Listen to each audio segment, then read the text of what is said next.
Hello madlang person. So kakauwi lang pala namin galing sa palengke at ito nga yung gusto ni Victor na uulamin itong pechay. Kaya ngayon lulutuin ko na siya kasi siya andoon siya sa labas nag-ayos ng kanyang motor. Hihiwain ko muna to bago lutuin, no. Hindi ko naman to uubusin pag luto madlang person. Magtira lang ako. Kahit kaunti kasi para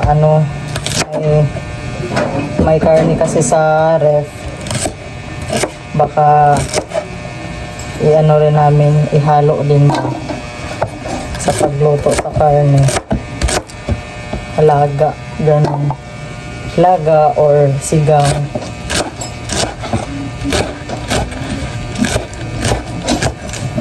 Isda dapat ang ulamin namin, kaso ayaw ni Victor dahil daw, mukhang hindi na daw sariwa yung mga isda dun sa palengke.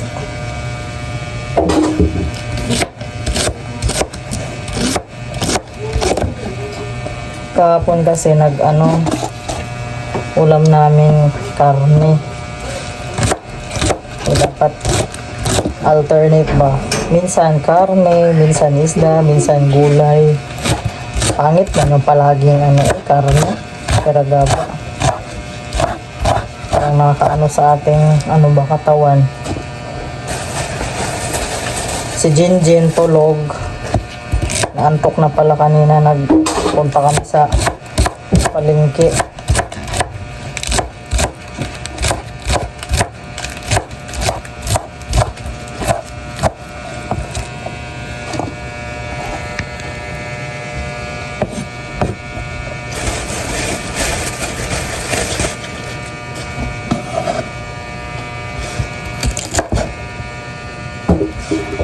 Bumili rin pala ako ng madlang person, tokwa at saka chicharon. Nag-crave kasi ako ng tokwa. Bali gagawin kong bukas. Gawin kong sisig-sisig. Iprito ko muna yung tokwa tapos hiwain. Tapos yun, timplahan na. Lagyan ng kaunting mayonnaise, kaunting panimpla, sibuyas, sili, bites na. Ito masarap din to, haluan ng tokwa. Ay ang gusto ni Victor, sardinas lang daw. Hindi man siya mahilig sa tokwa madlang person, ako lang ang mahilig.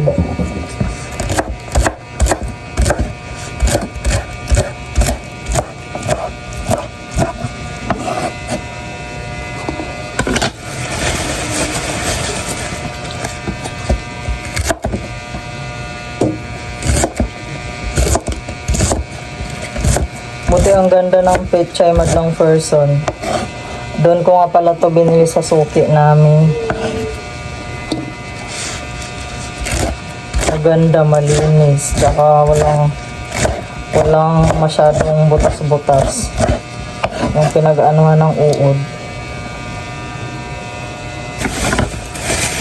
Madami na siguro to.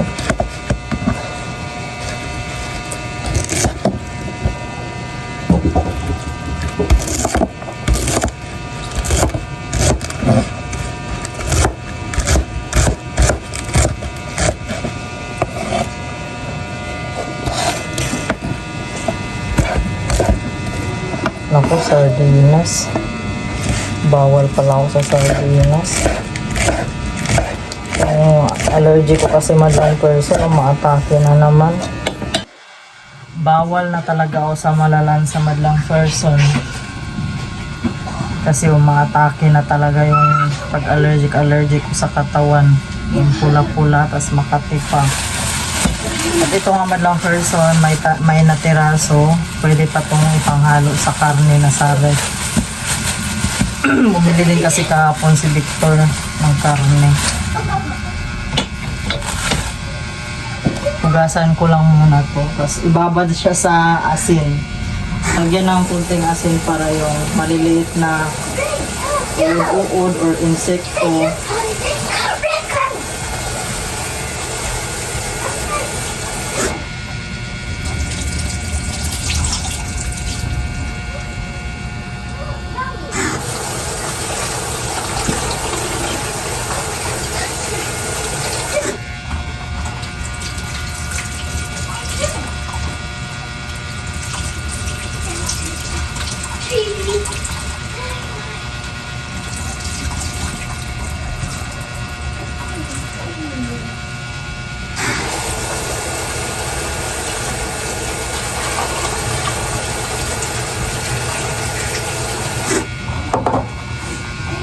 lalagyan ko ng konting asin. Babaran ko lang muna bago siya lutuin.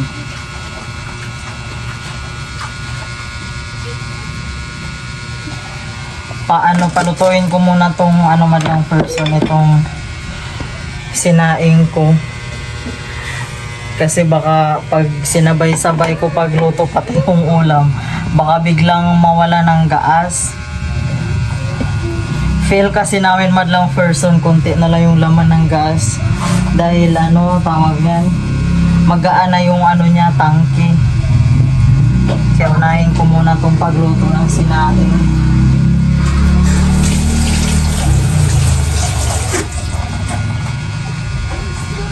Painin lang naman, painin na din naman tong kanin. Ito, ilagay ko na to sa ref. Si Jinjin tulog. Kuya naglaro. Si Kuya Jijik.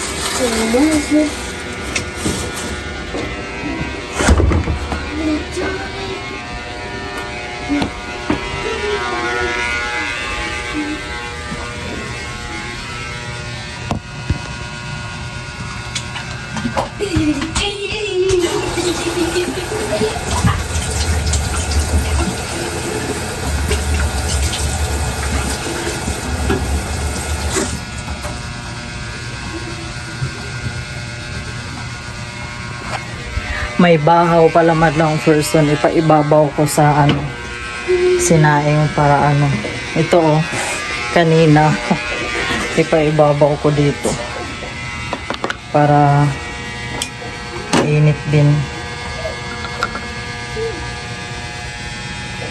Paggabi madlang person, dinadamihan ko na pagsaing, parang kasi yung kapatid ni Victor, si Bimbim, kumakain bago umalis, tapos nagbabao ng kanin para hindi na para hindi na magbili-bili pa ng kanin sa labas. Mahal na din ang ng isang cup na kanin sa labas, 20 or 25 ganon.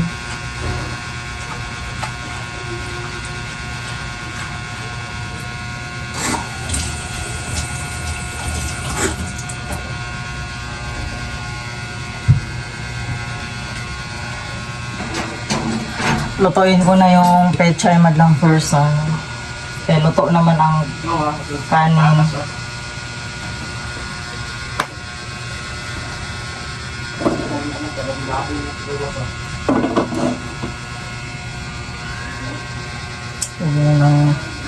Huwag mo nang tumirik ang gasol. Kaya wala pang sahod.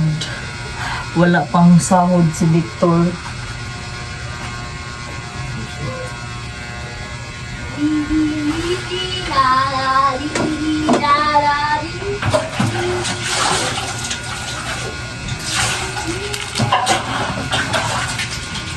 Lagay ko na ang asali.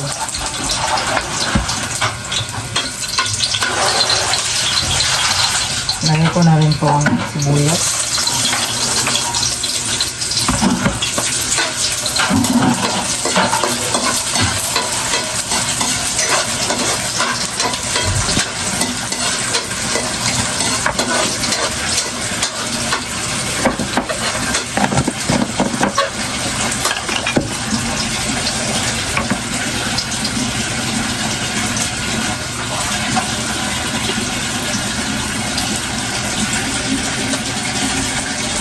Lagyan ko ng kaunting tubig yung sardinas madlang person ko. Pag diniretso ko kasi ilagay sa kawali, pansikan, sakit. Sakit na pansikan. Babae, hindi masyadong matalsik.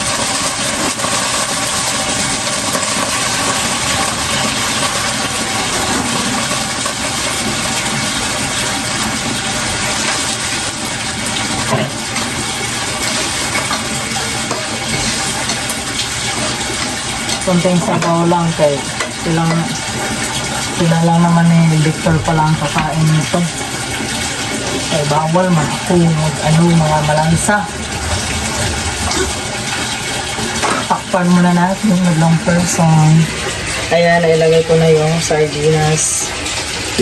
Takpan muna natin, pakuluan.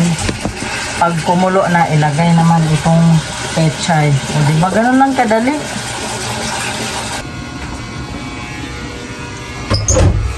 At kumulo naman lang person at ilagay naman natin itong pechay.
At kumulo na madlang person ang ating pechay.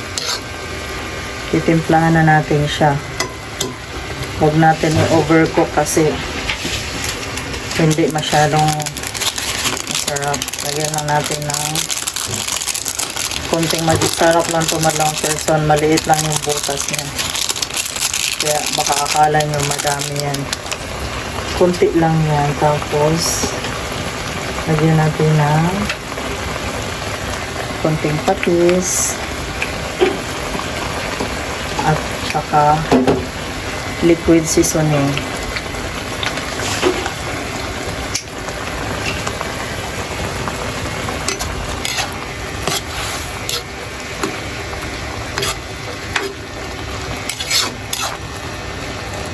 Solve na.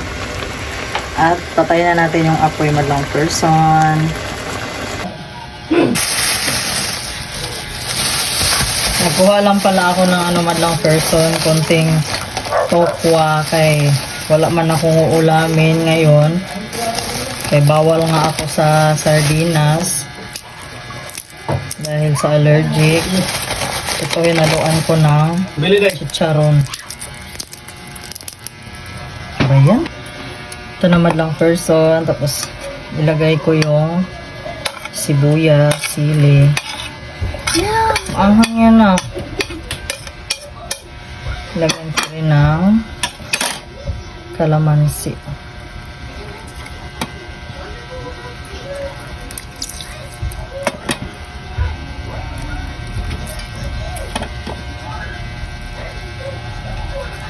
Tapos mayonnaise. Konti na lang yung mayonnaise.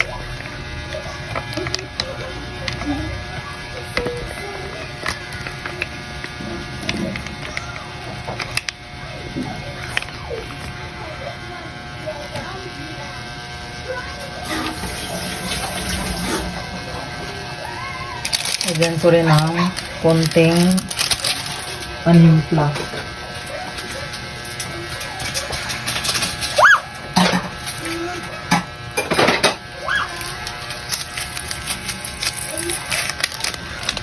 At saka itong liquid seasoning. Tapos konting suka. Ganito lang kasimple madlang person. Hirap talaga pag may ano tayo, may allergy tayo sa mga kinakain.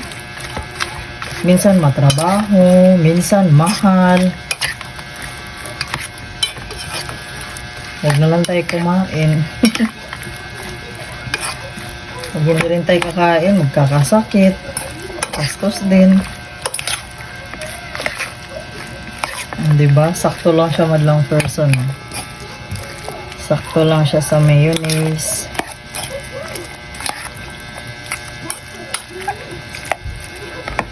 Lagyan rin natin ng konting asin. Kaya may konting alat-alat.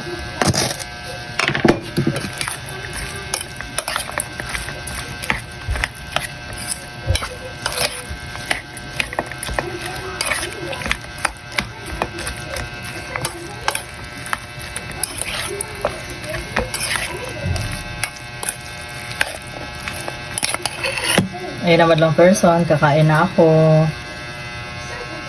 Kain po.